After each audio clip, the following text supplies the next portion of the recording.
Monsieur Roche, bonjour Claudine. Je vais vous proposer une fraise et après on posera les questions. Merci. Monsieur Roche. Et merci.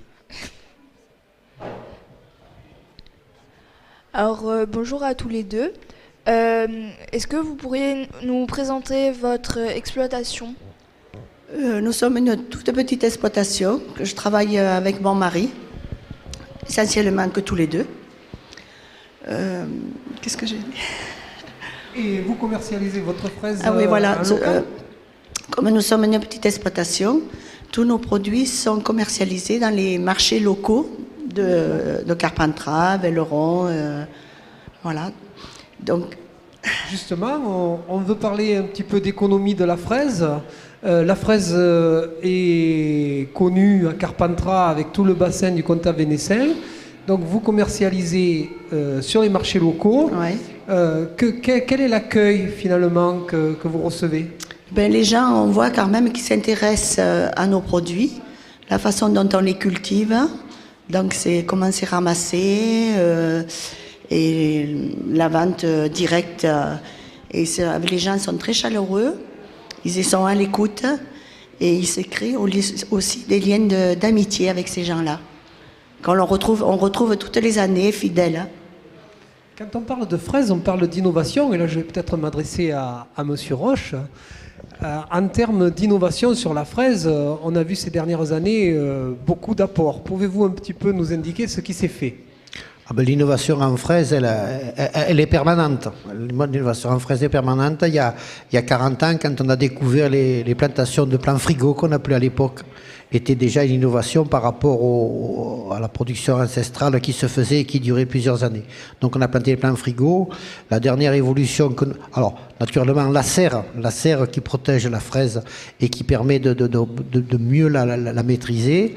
Et il y a ces dernières années l'hors-sol qui est arrivé pour, disons, pallier à des problèmes de sol qui étaient fatigués. Et dernièrement, la dernière évolution, c'est les tréplans. Le tréplan qui est un plant de fraise qui est élevé ailleurs par des professionnels et qui est vendu aux agriculteurs et qui est planté au mois de décembre pour une production au mois de mars, avril, mai, quoi. Alors ce que je vous propose, c'est que nous visionnons un petit reportage qui a été fait avec les élèves du lycée Louis Giraud concernant justement cette fraise à Carpentras.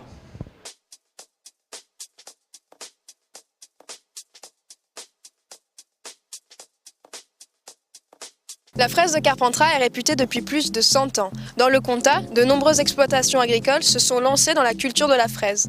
Le groupement de la fraise, anciennement présidé par Monsieur Roche, organise la promotion et la défense de la culture.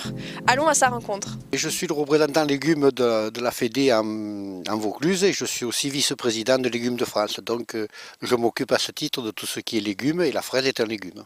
Pourquoi ce groupement à Carpentras alors ? On avait créé ce groupement à l'époque où il y avait quand même de gros soucis sur la commercialisation des fraises et on espérait, on a œuvré pour que, disons, l'organisation et pour, disons, la technique sur la fraise. Donc des objectifs plutôt techniques.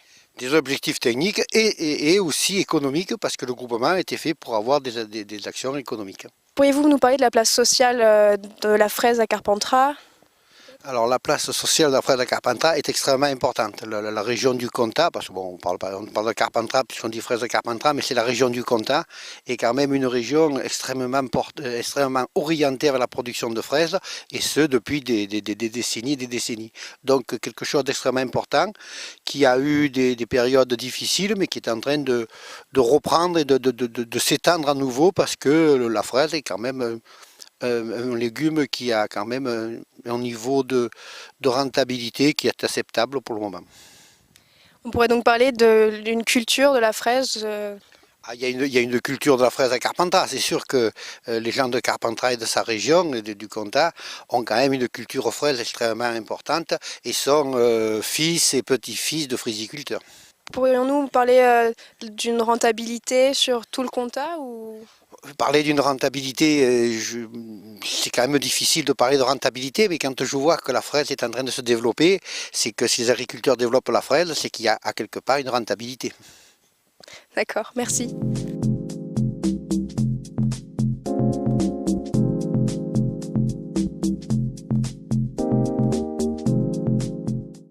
Madame, vous êtes en agriculture raisonnée, donc vous traitez le moins possible. Oui. Est-ce que le fait d'être en agriculture raisonnée, vous vendez plus de fraises si les gens le savent?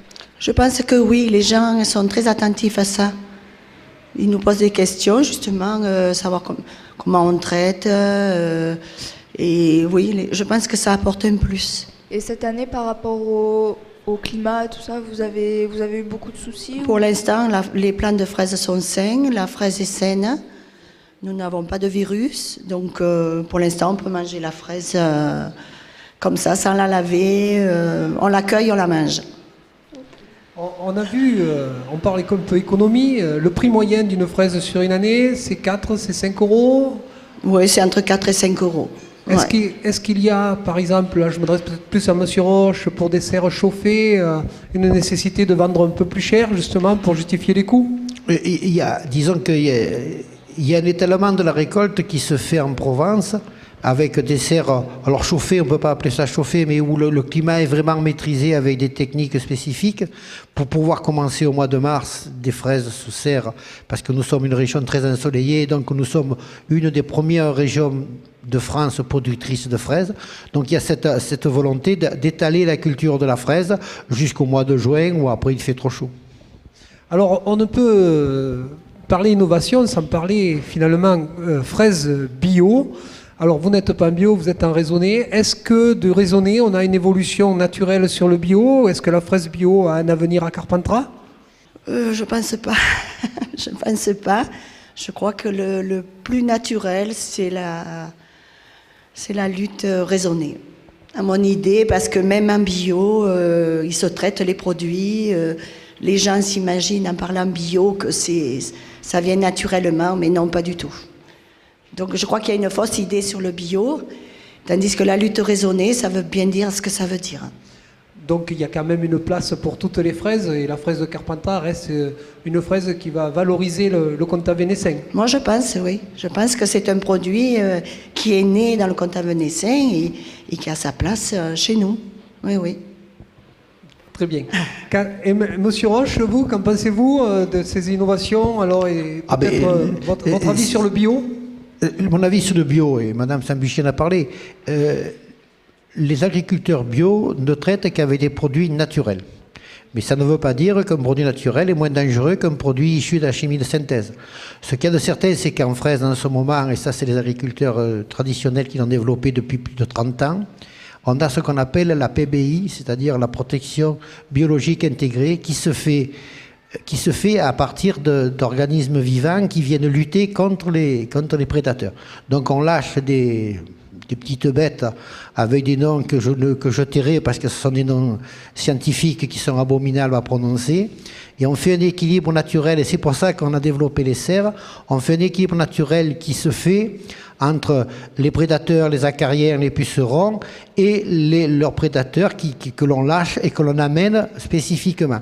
Donc, au point de vue insecticide, la lutte traditionnelle a fait un énorme progrès, et les agriculteurs bio viennent dans nos CETA, viennent dans nos structures parce qu'on a un vrai savoir-faire.